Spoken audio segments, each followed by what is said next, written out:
I'm Alexa, and it's a Wednesday, so we're here. Today was a long day, even though it wasn't longer in hours than my other days. It was a long day. There were ups and downs in it, and it was extremely sort of draining by the end of it. I'm sure everyone can relate. I'm sure everyone has had one of those days. So this is going to be a little bit shorter, I think, tonight.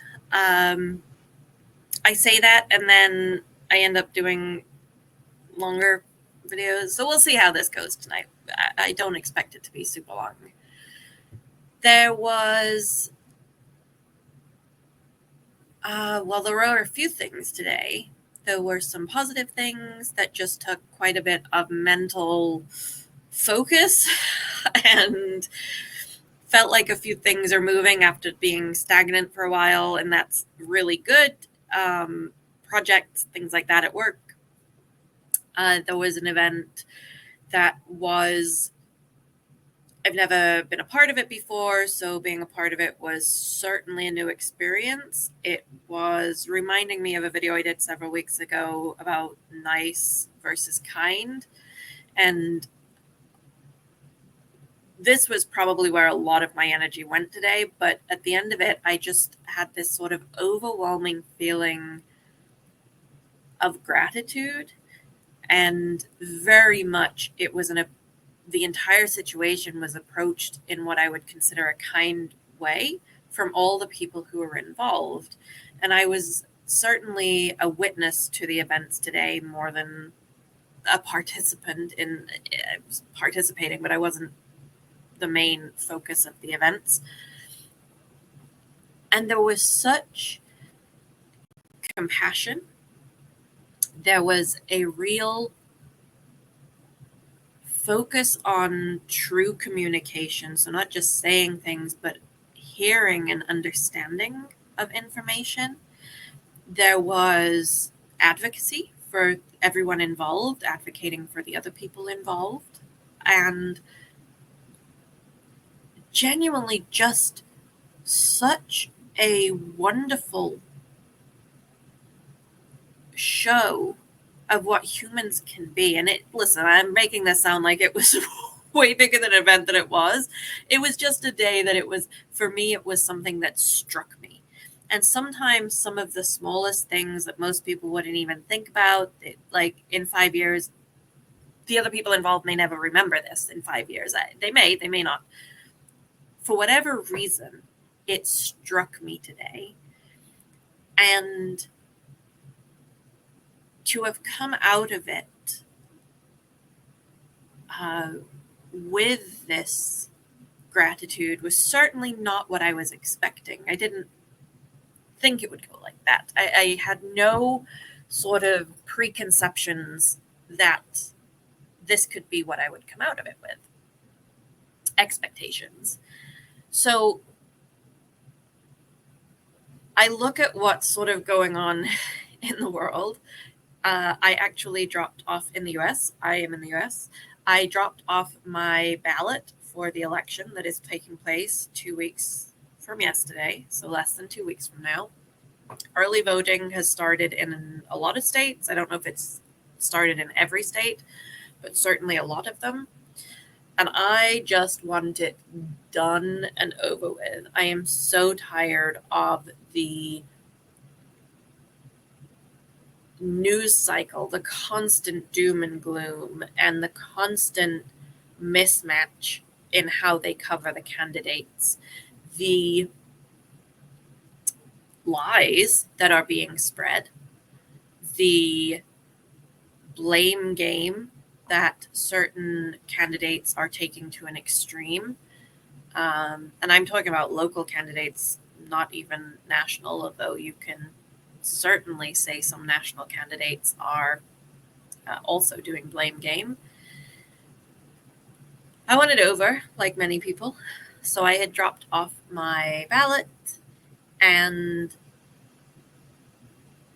I think this event today really reminded me of what I've said so many times before, but it's easy to lose sight of.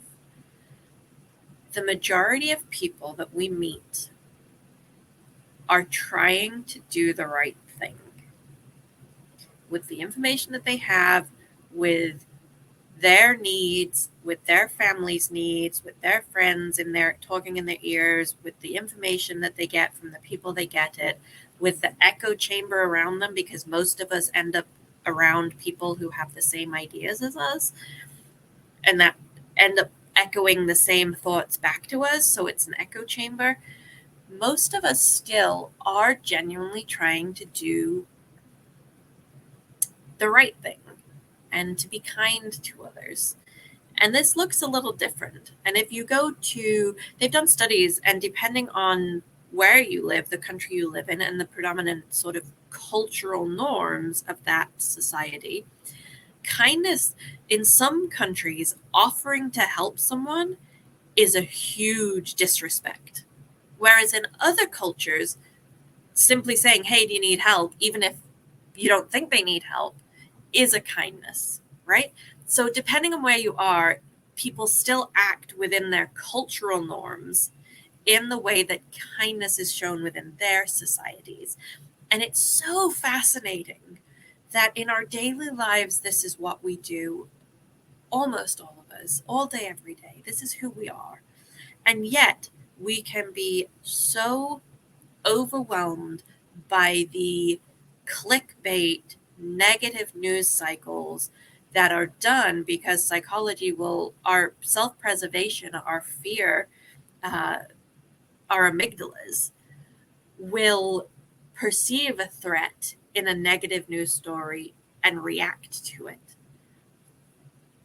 Psychology, if you've never studied it, it's so fascinating. If you study the psychology of human motivations,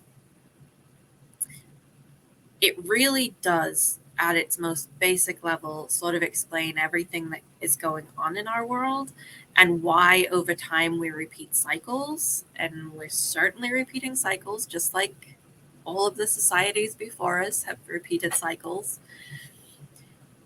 And to me, it is fascinating.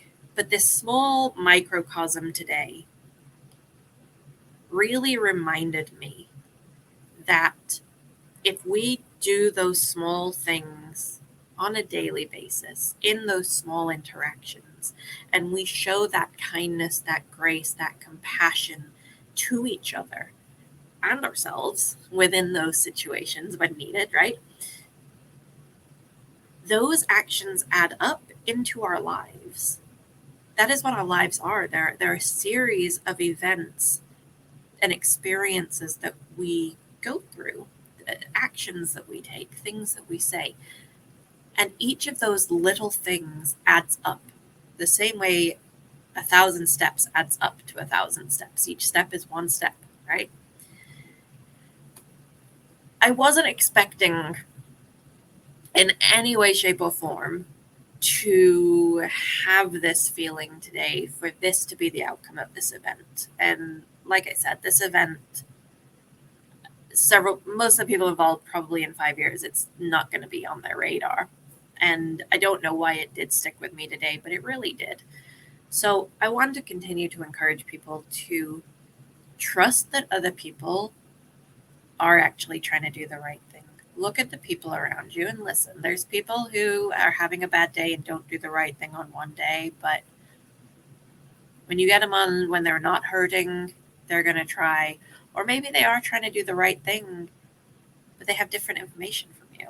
Can we understand that people have other wants, needs, desires, information in their life, and that our information may not actually be everything?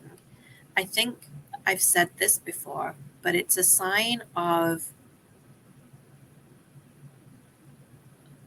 it's not intelligence, although intelligence could be measured in this way.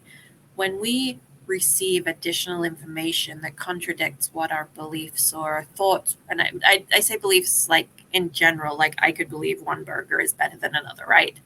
But then I go try the other burger and I find out it's better because I've had new information now. I'm not talking about religion, although beliefs could cover that as well. I'm just saying, in general, anything that we think in life does boil down to being a belief. We believe certain data when we get it. And when we get new data that contradicts that, being able to sit with it and say thank you to your previous self for doing the best they could with the data they had at the time they did it. And then also look to your future and say, I'm going to do the best I can with the data I have today. I think that that is a huge part of accountability. I think that that is a huge part of learning and growing. And I think that it's such a valuable part of our lives. And if we can get back as a society, to understanding and appreciating that within each other, I think things are going to be a lot better. So I hope, as I model these things, I hope I model them in some of my videos. I hope that it does inspire others to continue to do this as well. I am going to take my own advice and be kind to myself tonight because, as I say, I ended up just feeling so drained from this sort of roller coaster that I went on with these emotions today. And I'm going to end this here. Let me know your thoughts. If you've made it this far, as always, thank you. Drop a like, subscribe. Let me know your comments, share the video, and I will see you on the next one. Be kind to yourself.